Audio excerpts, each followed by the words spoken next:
Hello. So this is the introduction to the energy section. So I've spent 3 days thinking about time. I put that up front because time you can never get back. Energy is super important too, but it is slightly different in that you are able to replenish your energy. And as a side note to this section, it would be great over the next 3 days if you start to try and realise and notice the things that drain you and the things that fill you back up. And I don't mean being awake and being asleep, although, sleep is really, really key to managing energy levels. But you do need to be honest in life about things that you find draining, even if they're things you're not supposed to find draining. So I am not an antisocial person. I do love company. But there are certain social situations that I do find quite draining. And it's only as I get older that I've actually been able to realise that and notice it.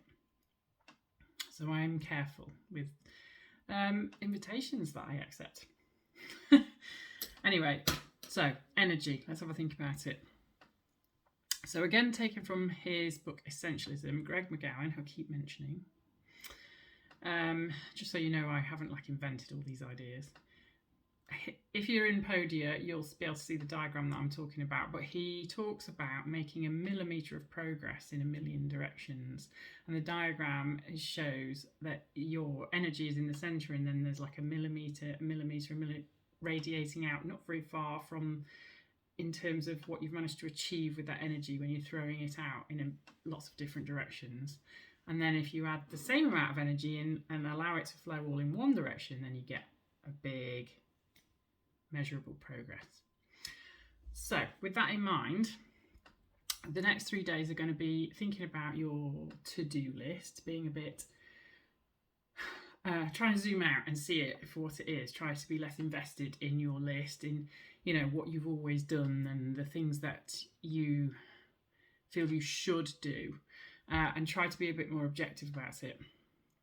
Think about your list with a filter over it of what's important to you, what's really important to you.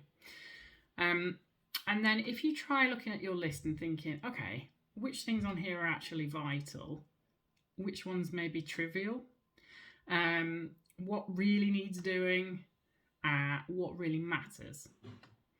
And in this way, I have managed to absolve myself from ironing almost entirely. So the idea of the next 3 days is, remember, we're trying to do less but better, but we're really going to look at how we are going to choose wisely where to place our energy so that you can make progress and feel positive, actually get the feedback of you've achieved something, rather than just flinging energy out in all different directions. Okay, so off you trot to day 4.